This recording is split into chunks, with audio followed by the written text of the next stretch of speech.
I want to talk about the shows from this week and just some of our thoughts. You know, we're not going to break down everything blow by blow. We'll start with Raw. I took a few notes from Raw, and my first note from Monday Night Raw this week, all caps, Drew McIntyre dash cool cats and kittens ? Did you hear him say that as he was coming to the ring? Yeah. I heard that. Hey man, he knows what's popular right now. Yeah, I guess so. I guess so. The Tiger King, Drew McIntyre. I guess on a broader term, and a sort of wider scope here, I'm still not used to watching wrestling without fans. You know, it honestly, you know, as we see news that, you know, SmackDown's ratings on Fox are at their lowest since the move and everything, and part of me, it's funny, part of me would expect the opposite of that, given that there's no live sports right now. But at the same time, and I don't know if you've had this experience or not, watching now, for me, in spite of maybe having more free time than I would have if things were at their normal pace, it's harder for me to watch right now because of the lack of crowd. It just is. It is. It feels just so different that it is something of like, I don't know. It's kind of more of a chore to watch because it's so off-putting to me still. I agree with you. I will admit the last couple weeks I felt it has been a little more challenging to watch. Like it's really just hit me recently that okay, it's definitely a reminder now every week that there was no crowd there. Like I'm feeling the effects more now than maybe the first couple weeks. Agreed. The first couple weeks, it's kind of different, something new, different presentation. They're trying to make things work still, you know, despite the pandemic that we're in. And, you know, they're now, quote, an essential business. They're still putting on live shows and all that. Like the first couple weeks, like, okay, this is interesting. But now that here we are, almost 2 months into this, we're about, what, 6 weeks right now? But it's like, okay, now it's starting to hit me like, okay, I'm getting kind of bored with this. Like, I'm getting kind of tired. And for me, I try my best to be disciplined and watch it live when they happen Mondays, Wednesdays, and Fridays, because like I try not to get too far behind and like to play catch up like on the weekend or something. That's me personally. So as much as a challenge it is, I still kind of do my best to have it on at least in the background and, you know, look up when I can to see what's going on. But yeah, no, it's but that's also just the shelter in place that we're living in. It's really taken on a toll on me now. Like I referenced at the beginning of the show, like the last couple of weeks have been more challenging than the first couple of weeks. Like, you know, the longer that we get into this, all aspects of the shelter in place is hitting me. So now even my wrestling viewing, weekly viewing is starting to take a toll on me. So I totally get you. It's starting to hit me now. Like, okay, come on, we need a crowd again. Yeah, no, I think that's very well said, because I think in the back of our minds we're waiting for the other shoe to drop of normalcy. And of like, yeah, we rolled with it for a couple weeks because we knew we had to, but it's like, all right, I don't want to get used to not having a crowd there. The irony is that I think that the matches they're putting on right now have been some of their best that they've put on in a while in terms of the weekly shows. I feel like that they are telling more coherent stories in the ring, maybe because they have to, because they know they're playing literally only to the television audience. But that to me is almost a sad casualty, because I feel like the fans would really appreciate what they're doing, and they would just enhance so much of what was going on in the ring. But yeah, I am not with this no crowd thing. I get it, of course, but it's so off-putting still. The promos too, I think, have been better. At least they're looking to the screen more, and I think they're doing a better job just telling the stories with emotion and like they're speaking to us at home. So I think that will translate to a crowd as well. So I think hopefully a lot of stuff that they're learning from this can be applied moving forward once things get back to normal with the crowds in attendance. But I will say this, like for Raw overall, I felt the last couple of weeks post WrestleMania, like some of the bigger stars have been on regularly. Like Kevin Owens hasn't been on as much.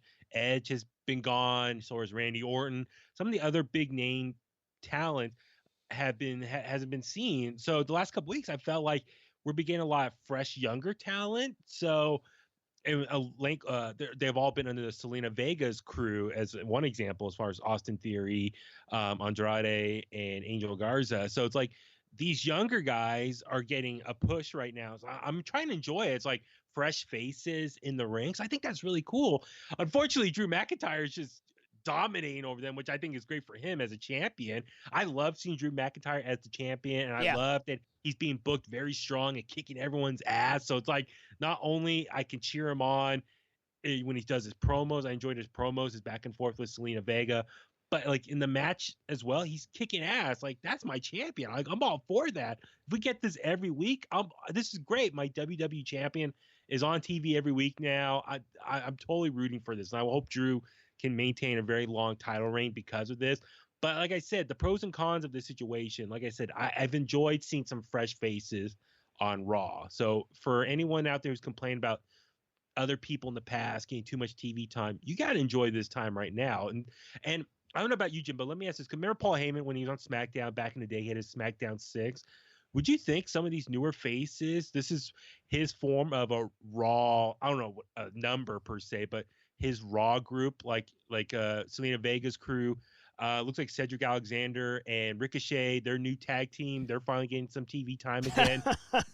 Well, I mean, listen, like I know Heyman's big on Ricochet, but you know he has fallen in terms of, you know, and maybe things with Cedric Alexander will take a turn towards the upward, but Ricochet to me has been on a downward spiral on the main roster since you know, I guess you could say he peaked with a title match against Brock Lesnar before getting squashed by him and then getting unceremoniously tossed out of the Royal Rumble by Drew McIntyre. I don't think things have been necessarily on an upward trajectory for Ricochet. I hope that changes, and all the rumors are that Paul Heyman's very high on him, but Paul Heyman doesn't have the final say. But I do think that Paul will always have those guys that he sees and will sort of make the most out of their talent, hide all of their weaknesses that he can, and I certainly hope, you know, I think Ricochet, you know, I know somebody else might use this moniker, which is ironic given who it is, but I call Ricochet, and this is before she was using it, undeniable, and that is what he is to me. Is that I feel that if he will become a world champion in WWE because he is, to borrow from Triple H, that damn good, and is truly an undeniable talent. But you know, right now his career is a little bit of a valley point. I do like Cedric Alexander too, but I would prefer them, you know, as a singles. So we'll see. I get where they're at right now because you have a babyface champion. You don't want Ricochet versus Drew McIntyre right now, but I definitely do see that Paul has his guys, and he is going to try and elevate them where he can. And you know, Ricochet, maybe it's going the way of Eddie Guerrero on SmackDown, because Eddie Guerrero was, you know, first put with Chavo before breaking out as the singles guy and, you know, beating Brock Lesnar and everything like that. So we'll see where it goes with them. You mentioned Zelina Vega. And I have on my notes here, my goodness, Muñeca, because she had all the smoke on Raw this week. My word.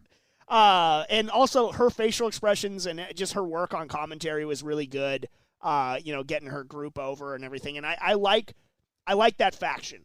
And I like her having a little stable of guys, and I think it's working for him. So I really enjoyed that. The negative side of Raw, I'll circle back to Drew and Seth because I think that's a highlight. But the negative side was I could live 10 lifetimes and never need to see the Viking Raiders doing carpool karaoke. The Viking Raiders after that to me are like dead on arrival. Why?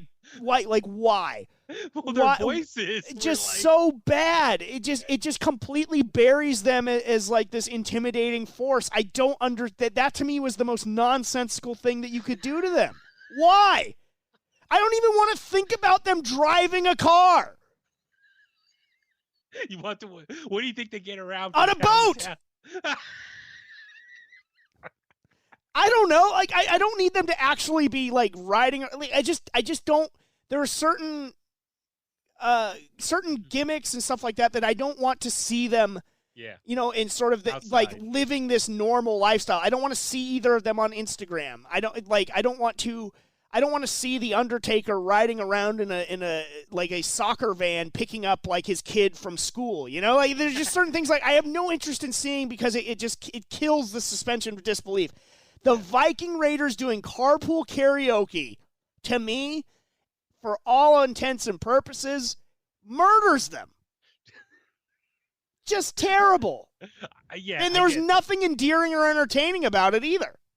I totally get it. Yeah, it's when you see them, it's like, yeah, they're not intimidating. They just look like two just goofy guys driving a car with two wild and crazy Vikings. Holy Lord. Oh, man. I thought you were going to reference Nia Jax almost hurting or killing Kairi Sane in the ring with that bad botch of throwing her across the ring into the ropes to the corner. That was bad. I was like, come on. Nia gonna Nia. What are you going to do? I know, yeah. I mean, damn. I was going to say real quick before I forget, what do you think of Drew McIntyre's pose at the end of the night? When he was I think he was trying to do Andrade's, when he the Tranquilo pose. Yeah, but I immediately thought he looked like Shawn Michaels in Playgirl. Well, so did the internet. But seriously, I watched it. I was like, wait, is he trying to do Shawn Michaels here? I did not have that thought, but the internet did, and there's a lot of funny memes going around because of it. So that's all good stuff. I'll tweet out a photo of what I have hanging on my bedroom door later, I suppose. But yeah, I'll show you that. And I have a great door hanger. Maybe we'll make a Drew McIntyre one still to come, yet to be determined. But I really like the Drew and Seth stuff, though. And I think, again, it's another one of those things. It's a shame there's no crowd for this because I have no pulse as to how much this Drew title run is working or not working, with the crowd. Like, I like it. Do I wish he was a little bit more badass and less cool cats and kittens? Yes, but I do like Drew as the guy. I think Seth being his first premier opponent is a good move, which is another reason why I thought Seth should have beaten Kevin Owens at WrestleMania. Yeah. Because I don't want Seth beating Drew here, but then he's, sort of back-to-back big-time losses. But that's like, I don't get that. He lost at WrestleMania, and what's his reward? A title shot? Like, what? That doesn't make sense. Like, Kevin Owens should be the one getting a push. Maybe for the U.S. title or something because you don't want two baby faces going after the WWE title. But yeah, it's like, wait, Seth Rollins lost to WrestleMania, and then the following week he's in the title picture scene again. Like, no, that's not fair. Yeah. So I'm with you, but yeah, I mean, but then again, as far as I'm more concerned about protecting Seth's new persona, which is a great one. I like the Monday Night Messiah bit. His whole that's really working for him. But if he's just going to lose in big spots, you know what I mean? What are we really doing here? And I don't want to see Braun Strowman. Yeah, I don't want to see Drew's title reign get cut short either necessarily. I mean, you could do that, and you could have Drew chase. But I don't know. It feels again, if Drew's the guy that beat Brock Lesnar, you have to shove all in with him. And so I don't know, but I do think this is a good first, major feud for him. But then if Drew beats Seth, that puts a big accomplishment on his resume as far as title defense. Yeah, absolutely. That's why I'm saying I think it's a great thing for him. I just think that it puts them sort of in a different spot creatively in terms of having. I just think Seth should have beat KO. To maybe keep this new persona a little stronger, but I'm sure they'll figure something out. I'm liking it though, and I'm interested to see where it goes and how they do it. I mean, they could very well pull the trigger and have Seth steal it and have Drew chase. As long as you get it back on Drew and you're not bailing out on him, I guess that works. But we shall see where it goes.